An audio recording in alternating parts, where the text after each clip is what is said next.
오늘 주신 말씀은 역대상 13장 7절로 14절 말씀입니다.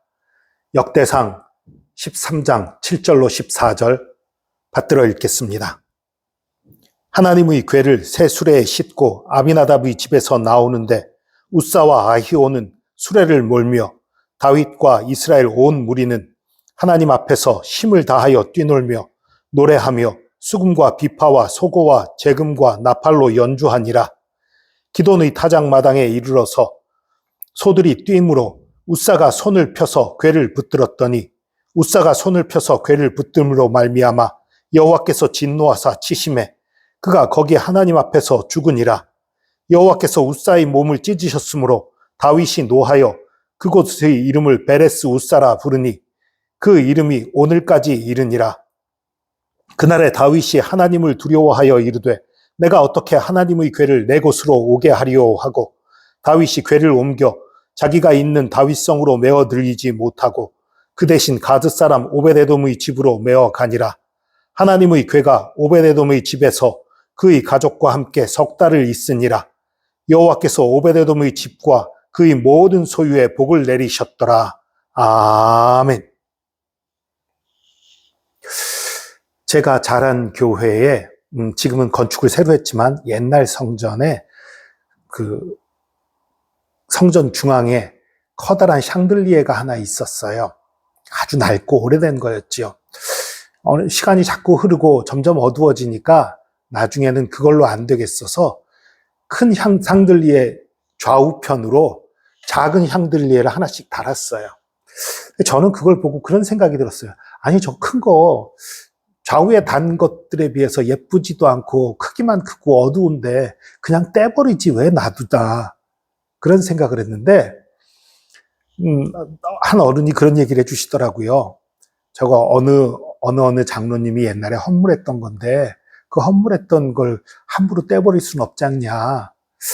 그러니까 교회 측에서 헌물한 분의 정성과 또 그 섬김이 있는데 그걸 부정하는 것처럼 될 수 있으니까 떼버리지 않고 놔두는 거다. 그렇구나 하고 이해를 했어요. 근데 이건 그 헌물을 했던 분이 이건 내가 헌물한 건데 뗄 수 없어 이렇게 말했던 건 아니에요. 교회 측에서 그걸 계속 배려하고 있었던 것 뿐이지요. 물론 나중에는 완전히 낡아서 더 이상 달아둘 수 없게 해서 떼버리긴 했지만 그런 일이 있었어요. 그런데 가끔 교회에서 그런 일이 벌어져요. 이건 내가 바친 건데, 내가 이렇게 헌신했는데, 내가 이 교회에 헌금한 게 얼만데, 내가 이 교회 세울 때에 얼마나 헌신했는데, 이런 말을 하는 사람이 가끔 정말 드물지만 있어요. 죄송하지만 그런 말을 하는 사람은 하나님께 아무것도 안 드린 거예요. 하나님께 드렸다면 내가 이런 헌신을 했는데 누가 그런 말을 할 수 있겠어요? 헌신한 것들은 귀한 것 맞지요. 충성한 것, 많은 헌물한 것 다 중요하고 귀한 것 맞지요. 그러나 하나님께 드렸다면 내가 이렇게 했는데 이런 말 할 수 없는 거죠. 내가 이렇게 했는데 라는 말을 하는 순간 그것은 하나님께 드린 것이 아니라 사람들에게 보이기 위한 것이고 사람들에게 준 거예요. 아무 가치가 없는 거지요. 오늘 본문에도 그런 사건이 나타나 있습니다. 저는 처음 이 구절을 읽을 때 이상했어요.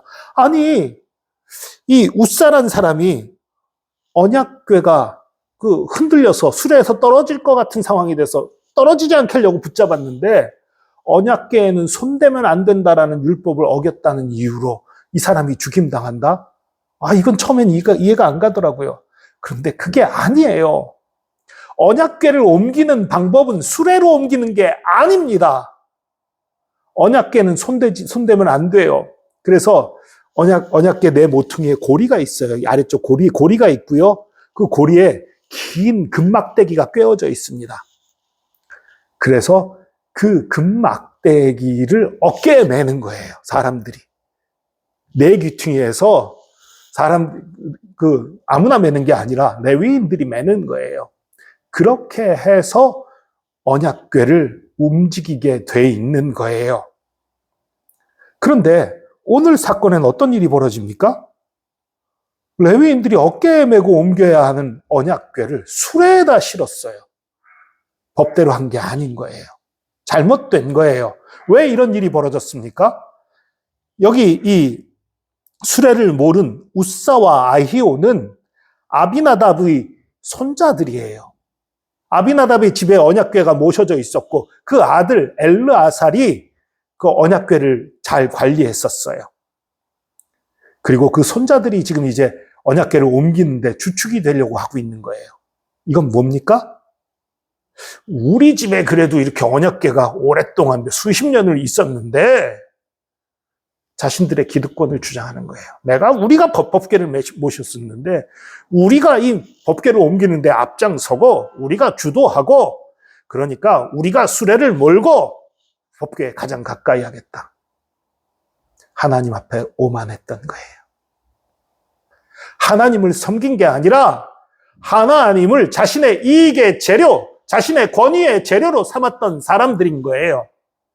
그러니까 이런 일이 벌어진 거예요. 법대로 하지 않고 하나님의 말씀을 무시하고 자신들의 기득권을 주장하며 자신들의 권리로, 자신들의 권한으로 법궤를 옮기겠다 이렇게 내세워서 수레에 옮기는 비정상적인 방법을 택했고 하나님께서 그걸 치신 거예요. 그래서 우사가 기돈의 타작마당에서 떨어지려는 법궤를 잡고 죽임을 당하게 되는 이런 비극이 일어난 거지요. 이 기돈의 타작마당이라는 건 기돈은 사람 이름이 아니에요. 재앙 이런 뜻이에요. 그러니까 아마도 원래 이름이 기돈의 타작마당이 아니라 이 사건 이후에 그 타작마당에서 재앙이 있었다 이런 의미로 기돈의 타작마당이라고 부르게 됐던 것 같습니다. 어찌됐든 간에 이렇게 해서 우사가 하나님께 죽임을 당해요. 그러니까 다윗이 충격을 받습니다. 다윗이 화가 나요. 11절에 보니까 다윗이 노하여 했는데 이거 하나님께 노한 게 아닙니다. 두 가지 이유를 생각할 수 있어요. 하나는 하나님의 말씀을 제대로 알지 못하고 하나님 말씀대로 하지 않은 자신에 대해서 노했고 또 이 우사의 그 집안이 자신들의 그 기득권을 내세워서 올바른 방법을 택하지 않은 것들 아마 이런 것들에 대해서 노하게 되었던 걸로 여겨집니다.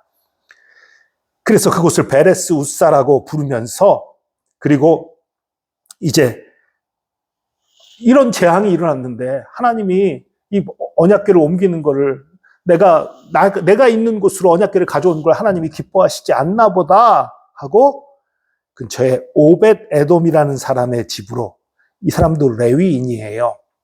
이 사람은 고핫 자손으로 알려져 있는 레위인이에요. 이 사람의 집에다가 옮깁니다. 물론 그랬더니 어떤 일이 벌어져요? 오벳 에돔의 집에 하나님이 복을 내리세요. 물론 후에 몇 개월 뒤의 일이지만 나중에 다시 다윗이 법궤를 가져가기로 하고 모셔가는 일이 벌어지는데 어쨌든 여기서 또 하나 중요한 게 있어요. 이 일이 실패했어요. 언약궤를 예루살렘으로 옮기려는 이 일이 실패했고 또 재앙이 일어났습니다. 그래서 다윗은 자신을 자책하고 자신이 자격이 없다고 착각하게 돼요. 그러나 하나님은 다윗에게 진노했던 게 아니에요. 다윗이 자격이 없다고 그러셨던 것이 아니에요. 여러분, 우리들도 하나님 앞에서 뭔가 하려고 하다가 우리가 어떤 일들을 하려고 하다가 때로는 재앙을 만날 때가 있어요. 때로는 실패할 때가 있어요. 어려움을 당할 때가 있어요. 그러면 이거 하나님의 뜻이 아닌가 봐. 아니요. 하나님의 뜻이 아니기 때문에 실패하는 것이 아닙니다. 내가 아닌 다른 사람의 잘못 때문에 실패하는 경우도 있는 거예요. 물론 올바른 방법으로 옮기지 않았기 때문에 실패한 거예요. 그러니까 잘못이 전혀 없다고는 못하겠죠, 다윗이. 그러나 자격이 없어서 안 되는 건 아니에요. 하나님이 날 버려서 내가 실패하는 게 아니란 말입니다. 하나님이 날 미워해서 내가 실패하는 것이 아니란 말입니다. 여러분, 분명히 아십시오. 저와 여러분 어느 누구도 하나님이 미워하지 않습니다. 때로 우리가 하나님 앞에 범죄하면, 때로 하나님을 거역하면 우리의 그 거역하는 죄, 우리의 범죄, 그것은 하나님이 미워하실지 몰라도 우리 자신을, 우리 한 사람 한 사람을 하나님이 절대 미워하지 않습니다. 왜냐하면 우리는 어떤 사람들입니까? 예수 그리스도의 그 거룩한 보혈로 그 핏값을 주고 사신 바 된 하나님의 소유들이에요. 그렇기 때문에 저와 여러분이 어떤 잘못과 어떤 실수와 어떤 실패를 하더라도 하나님이 저와 여러분을 절대 미워하지 않습니다. 여전히 사랑하십니다. 여전히 안타까운 마음으로 바라보십니다. 중요한 것은 혹시 내가 잘못을 했다면 그 잘못 고치면 되는 거예요. 혹시 나에게 문제가 있다면 고치면 되는 거예요. 때로는 내가 문제가 없을 수도 있어요. 내 잘못이 아닌 경우도 있어요. 그때는 하나님의 때를 기다리면 되는 거예요. 하나님 앞에 다시 나가면 되는 것입니다. 실패했다고, 일이 잘 안 됐다고 포기하지 마십시오. 절망하지 마십시오. 좌절하지 마십시오. 하나님은 여전히 저와 여러분을 사랑하고 계십니다. 오늘 본문에서 언약궤를 예루살렘으로 옮기는 일에 실패했습니다. 실패했고 재앙이 닥쳤어요. 그래서 다윗은 자신이 자격이 없다고 착각을 했었습니다. 아니었지요. 하나님이 다윗을 미워한 게 아니었어요.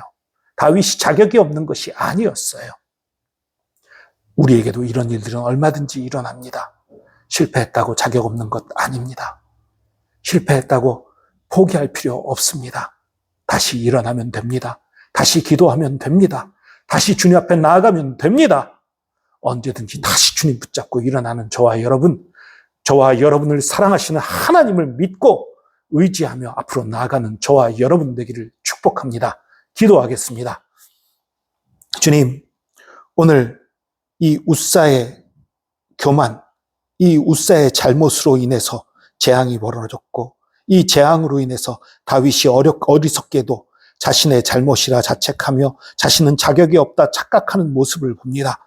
그러나 하나님은 다윗에게 진노하신 것이 아니었던 것을 봅니다. 주님, 우리 또한 인생에 있어서 때로 실패를 겪고 때로 좌절을 겪고 때로 절망스러운 상황들을 만날 때가 있습니다. 그러나 그 상황에서도 주님께서 우리를 미워하시는 것이 아닌 것을 우리가 분명히 알게 하여 주시옵소서. 주님은 죄는 미워해도 우리 한 사람 한 사람은 사랑하시며 돌이키시며 새심 주시며 변화시키시며 새롭게 하시는 하나님인 것을 믿고 감사드립니다. 우리가 언제든지 잘못을 깨달으면 그것에서 돌이켜 주님 앞으로 나가게 하여 주시고 또 혹시 잘못이 없다면 주님 앞에 더 기도하며 부르짖으며 엎드림으로 말미암아 주님의 때와 주님의 섭리와 주님의 역사를 기다리는 그런 믿음의 줄을 놓치지 않게 하여 주시옵소서. 항상 우리를 붙드시는 주님 감사합니다. 우리의 힘이 되신 주님 감사합니다. 우리의 능력이 되신 주님 감사합니다. 감사드리며 예수 그리스도의 이름으로 기도합니다. 아멘.